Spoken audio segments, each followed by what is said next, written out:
जिस तरीके से गुस्सा मुस्लिम पक्ष में था, खासकर Muslim Personal Law Board, Asaduddin Owaisi और तमाम विपक्षी पार्टी इसको लेकर प्रदर्शन कर रही थी और सरकार पर दबाव बनाने की कोशिश कर रही थी।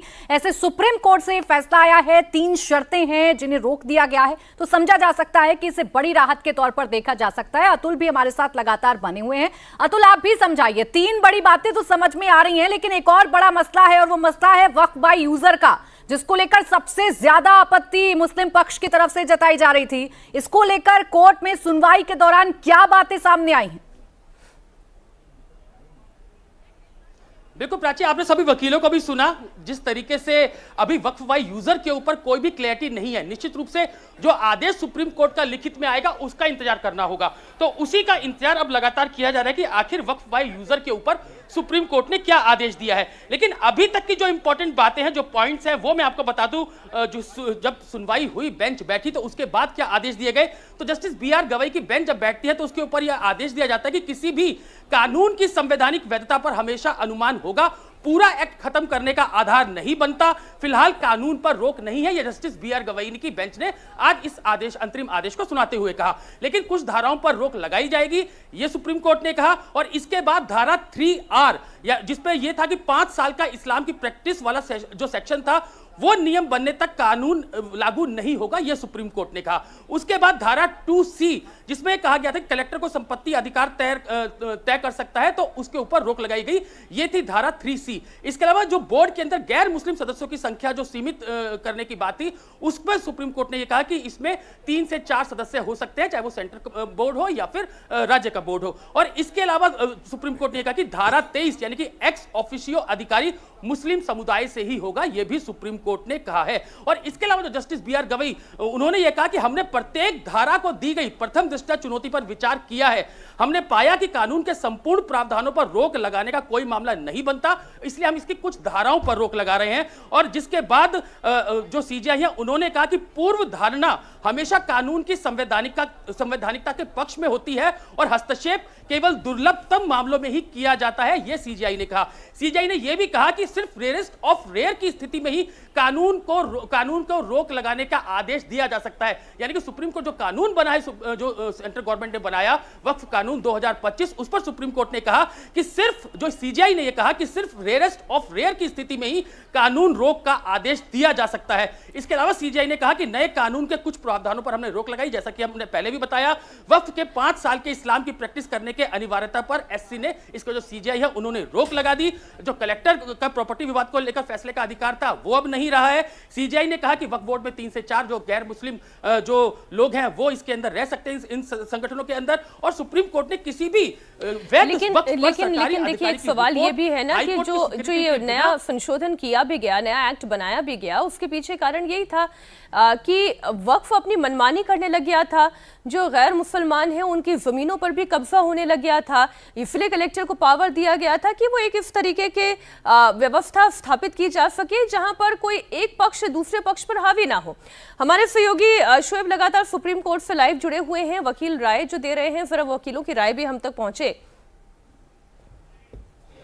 जो बेसिक इश्यूज थे उसमें लार्जली ऑनरेबल सुप्रीम कोर्ट ने इशू को एड्रेस किया है, और जो अभी कानून बनाया गया था उस कानून को बहुत हद तक, जो वक्फ के प्रोटेक्शन के सिलसिले में जो बहस थी, उसको एड्रेस करते हुए कोर्ट ने 4 बातें जो कही हैं जो इम्पोर्टेंट है। एक तो ये है कि जो वक्फ काउंसिल में जो मेंबर्स को वेग रखा गया था कि कौन आएगा, उसको लिमिट कर दिया है कि 4 से ज्यादा नॉन मुस्लिम नहीं हो सकते। उसी तरह वक्फ बोर्ड की जहां तक बात है, उसको भी काफी वेग रखा था स्टैट्यूट में, तो उसको भी लिमिट कर दिया गया है कि 3 से ज्यादा नॉन मुस्लिम नहीं हो सकते। जो 3 और मेन इश्यूज थे जिस पर यह कहा गया था कि चीफ एग्जीक्यूटिव ऑफिसर जो होते हैं सेक्शन 23 में, जो पहले मुस्लिम होते थे, उसके बारे में काफी बहस की गई थी। तो कोर्ट ने कहा है कि उसको हम अभी स्टे नहीं कर रहे हैं, लेकिन जहां तक हो सके गवर्नमेंट को कंसिडर करना चाहिए कि वो मुस्लिम हो तो बेहतर है। बाकी जो कोर इश्यूज थे उसमें ये था कि कलेक्टर का जो पावर था 3C में प्रोवाइजो जोड़कर कि जब तक वो प्रॉपर्टी डिसाइड नहीं हो जाती तब तक वो वक्फ नहीं मानी जाएगी और रेवेन्यू रिकॉर्ड में उसकी एंट्री नॉन वक्फ कर दी जाएगी, उसको कोर्ट ने क्लियरली स्टे कर दिया है। तो वो एक बहुत अच्छा ऑर्डर है वक्फ के प्रोटेक्शन के लिए, ये एक बहुत लैंडमार्क ऑर्डर है। तीसरी बात उसके बाद जो थी कि वक्फ बाय यूजर के जो अनरजिस्टर्ड वक्फ बाय यूजर है वो एक्ट के तहत प्रोटेक्टेड नहीं था, उसके बारे में बहुत क्लियरली कोर्ट ने स्टे ऑर्डर पास नहीं किया है, लेकिन उसके बारे में कुछ कहा गया है जजमेंट में, जो हम जब जजमेंट एक बार पढ़ लेंगे उसके बाद उस पर कुछ हम कह पाएंगे। बहरहाल ये हमारी जीत हुई है। नहीं, बहुत अच्छी बात है, वो भी भारत के नागरिक हैं, सब भारत के नागरिक हैं। अगर उनको लगता है, अगर वो आज की डेट में एडमिट कर रहे हैं कि हाँ जो पार्लियामेंट का कानून है वो सही है, तो ये उनकी जीत है, सबकी जीत होनी चाहिए। देखिए, पहली बात तो 12 ऐसे धाराएं थी जिस पे रोक लगाने की मांग की गई थी। 12 में से 11 धाराओं पे माननीय सुप्रीम कोर्ट ने उन्हें रोक लगाने से मना कर दिया, रिजेक्ट कर दिया। एक धारा पे उन्होंने रोक लगाई है, और वो ये रोक लगाई है कि जो नए वाले कानून में व्यवस्था थी कि जो 5 साल तक प्रैक्टिसिंग होगा, जो आज कन्वर्ट होगा वो आज वक्फ नहीं कर पाएगा, बल्कि वो 5 साल के बाद वक्फ कर पाएगा। 5 साल की प्रैक्टिस का उसमें एक प्रोविजन है, उस पे माननीय सुप्रीम कोर्ट ने रोक लगाया है। और ये रोक भी कोई फाइनल रोक नहीं है, ये आज का जो फैसला है टेम्परेरी, ये अंतरिम रोक है, इंटरिम रिलीफ, इंटरिम उसमें स्टे है।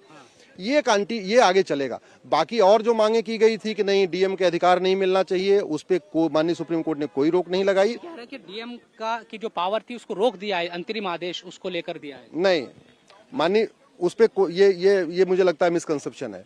जो पहले ट्रिब्यूनल में मुकदमे चल रहे थे वो ट्रिब्यूनल में चलते रहेंगे, वो डीएम के यहाँ नहीं आएंगे। लेकिन जो नए डिस्प्यूट आएंगे उस पे कोई रोक नहीं लगाई गई है। वो पुराने वाले को ट्रांसफर नहीं कर सकते हैं, वो तो है, लेकिन नए जो मामले आ रहे हैं वो डीएम के यहाँ जा सकते हैं, उस पर कोई रोक नहीं है। लेकिन डीएम ये तय कर सकेगा कि ये वक्फ संपत्ति है या नहीं है, आप ये कह रहे हैं अभी? निश्चित रूप से आज की डेट में नए मामले जो नए मामले में, पुराने मामले में नहीं, पुराने मामले तो जहाँ चल रहे थे वहीं चलते रहेंगे। अच्छा, वक्फ बाय यूजर को लेकर क्या मसला है, उसको लेकर क्या क्लियरिटी आप दे सकते हैं? क्योंकि हमने पूछा तो उसको लेकर कोई क्लियरिटी नहीं, वही मुद्दा सबसे बड़ा। नहीं, वक्फ बाई यूजर में नए वाले में प्रावधान किया गया, वक्फ बाई यूजर पहले वाले में वक्फ बाई यूजर का प्रावधान था। अब इसको मैं आपको देसी भाषा में बताता हूँ। वक्फ बाई यूजर का मतलब जमीन आपकी हो या आपके किसी की हो, मैं पिछले 10-20 साल से उसको यूज कर रहा हूँ, चाहे तो वो हमारी हो गई और हम उसको वक्फ कर सकते हैं, ये वक्फ बाई यूजर था। नए वाले कानून में इस पे रोक लगा दी गई है। नए वाले कानून में वक्फ बाई यूजर का कॉन्सेप्ट नहीं है, वक्फ बाई ओनरशिप का कॉन्सेप्ट है कि पहले आपको एस्टेब्लिश करना पड़ेगा कि वो जमीन आपकी है जिसको वक्फ करना चाहते हैं। उस पे स्टे करने की मांग की गई थी, माननीय सुप्रीम कोर्ट ने उसको स्टे करने से मना कर दिया। इसका मतलब आज की डेट में वक्फ बाई यूजर का कॉन्सेप्ट नहीं चलेगा, वक्फ बाई ओनरशिप का ही कॉन्सेप्ट चलेगा। ये साधारण सवाल ये कि जो पुराना था वक्फ बाय यूजर, जो 800 साल से कोई मस्जिद, दरगाह या वो जो बात कही जाती है कि भाई उनका भी और उनकी भी ओनरशिप दिखानी पड़ेगी, वो माना जाएगा वक्फ बाय यूजर? आप ये कह रहे हैं कोर्ट ने इस बात को माना है, और नई जो चीज है वो नए कानून के हिसाब से होगी? नहीं, उस धारा पे रोक लगाने की मांग की गई थी और माननीय सुप्रीम कोर्ट ने उस धारा पे कुछ नहीं बोला है। इसका मतलब नया वाला प्रोविजन है वो लागू है, वो पुरानी उस पे भी लागू होगा। नया वाला प्रोविजन लागू है। और नए वाले प्रोविजन का मतलब ये हुआ, ये डिपेंड करता है अथॉरिटीज को कि वो जो जहां पे कब्जा है या जहां पे यूज चल रहा है, वो अगर कोई उसके ऊपर ऑब्जेक्शन करेगा तो मामला चलेगा, मामला चलने से रोक नहीं सकती। मान लीजिए आपने कोई जमीन 20 साल से यूज कर रहे हैं और कोई आपका भाई आके कहता है कि नहीं ये जमीन इनकी नहीं बल्कि हमारी है, तो उसका मुकदमा अब चलेगा, उसमें चलने में कोई रोक नहीं है। लेकिन बीच में ये बात आई थी ना कि बहुत जो 100-200 साल पुरानी कुछ चीजें हैं उसके जो कागज दिखाने पड़ेंगे, ये बात आई थी ना कि भाई उसको बताना पड़ेगा पहले, उसको लेकर अगर कुछ क्लैरिटी हो। नहीं, अरे कागज की क्या बात है, कागज तो यहाँ 10,000 साल पुराने राम मंदिर का दिखाना पड़ा, उसमें क्या दिक्कत है? कागज तो सबको दिखाना पड़ता है, कागज तो सबके होते ही हैं, उसमें ऐसा कुछ नहीं है। अरे कोई आदमी अगर यूज कर रहा है, मान लो अंग्रेजों के समय से कर रहा है या उसके पहले मुगलों के समय से, तो यहाँ पे पिछले 1860 से तो बाकायदा सिविल प्रोसीजर कोड चल रहा है, उसके बाद सोसाइटी रजिस्ट्रेशन एक्ट चल रहा है, 1920 से चल रहा है। तो ऐसी बात नहीं, अगर वास्तव में कोई यूज कर रहा है तो उससे कोई जमीन छीनी नहीं जाएगी। जिसके पास जिसका बिजली का पानी का कनेक्शन मान लो 100 साल से चल रहा है, 50 साल से चल रहा है, उसकी जमीन थोड़ी कोई छीन सकता है। उसमें कोई मुस्लिम सदस्य होने पर भी निर्धारित कर दी गई है संख्या। जो गैर मुस्लिम वाली थी उस पे वो रूल फ्रेम, फाइनल जब रूल फ्रेम होगा उस पे डिसाइड होगा। उस पे मान जो रोक लगाने की मांग की गई तो उस पे रोक नहीं लगी है, लेकिन चूंकि अभी उसका रूल ही फ्रेम नहीं हुआ है इसलिए उस पे अब कुछ कह ही नहीं सकते। लेकिन 3-4 सदस्य अभी भी रहेंगे। हाँ, वो रहेंगे, हो रहेंगे। तो ये देखिए, हमने दोनों पक्षों की बात सुनाई कि दरअसल क्योंकि इसको जो मुस्लिम पक्ष है वो कह रहा है कि उनको राहत मिली है अंतरिम तौर पर, लेकिन अश्विनी उपाध्याय कह रहे हैं कि हाँ 2-3 मामलों में राहत है, लेकिन ये अंतिम नहीं है, अंतरिम है। और वो ये भी कह रहे हैं कि वक्फ बाय यूजर का जो इशू है, जो बड़ा इशू है, उसको लेकर भी अभी चूंकि उतनी ज्यादा क्लैरिटी अभी तक भी नहीं है। अभी थोड़ी देर के बाद जब पूरा जो आदेश है वो आएगा, वो पढ़ा जाएगा, फिर उसके बाद ज्यादा क्लैरिटी उस मामले में होगी। ठीक है, अब देखिए कई सारे बिंदु हैं जिसको लेकर मुस्लिम पक्ष कह रहा है कि उन्हें बड़ी राहत मिली है, जबकि हिंदू पक्ष के वकील को आपने सुना, वो ये कह रहे हैं कि 12 ऐसी मांग थी या 12 ऐसी धाराएं थी जिन पर रोक लगाने की मांग की गई थी, जिनमें से 11 पर रोक नहीं लगाई है, 1 पर रोक लगा दी गई है, जिसमें गैर मुस्लिम जो सदस्य हैं उनके शामिल होने की संख्या को तय कर दिया गया है। कलेक्टर को जो फैसला लेने का अधिकार ले लिया गया था, वो अधिकार भी कहीं ना कहीं उस पर रोक लगा दी गई है। तो ये तमाम बड़ी बातें हैं जो आज सुप्रीम कोर्ट की तरफ से कही गई हैं, जिसे मुस्लिम पक्ष राहत के तौर पर देख रहा है और इस पर अब सियासत भी होना शुरू हो गई है। कांग्रेस नेता इमरान प्रताप गढ़ी ने क्या कुछ कहा, एक बार फिर आपको सुनवाते हैं। शुक्रिया, ये बहुत अच्छा फैसला है और सरकार की साजिश और सरकार की मंशा पर माननीय उच्चतम न्यायालय ने बड़े पैमाने पर रोक लगा दी है, अंकुश लगा दी है।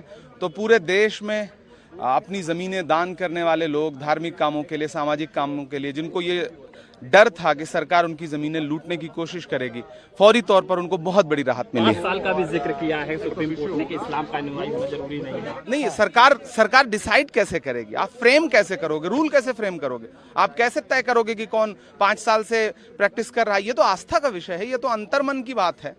तो माननीय उच्चतम न्यायालय ने इन तमाम संवेदनात्मक पहलुओं को और छोटे छोटे पहलुओं को देखा है। तो मैं बहुत खुश हूं और मुझे अच्छा लग रहा है। एक बहुत बड़ी लड़ाई है इस देश में वक्फ की जमीनों को बचाने की, हम उस लड़ाई को लड़ते रहेंगे। वक्फ की जमीन को बचाने के लिए हम लड़ाई लड़ते रहेंगे, ये कहना है। अभी आपने इमरान प्रताप गढ़ी को सुना और ये इसे राजनीतिक तौर पर भी एक बड़ी कामयाबी के तौर पर देख रहे हैं। अभी थोड़ी देर पहले हमारे सहयोगी शोएब ने भी उनसे बात की, तो ये बोल रहे हैं कि राजनीतिक कामयाबी भी है और मैं तो इसे न्याय की लड़ाई में अपनी जीत की तरह इसे देख रहा हूँ। मुस्लिम पर्सनल लॉ बोर्ड की जीत के तौर पर इसे देखा जा रहा है।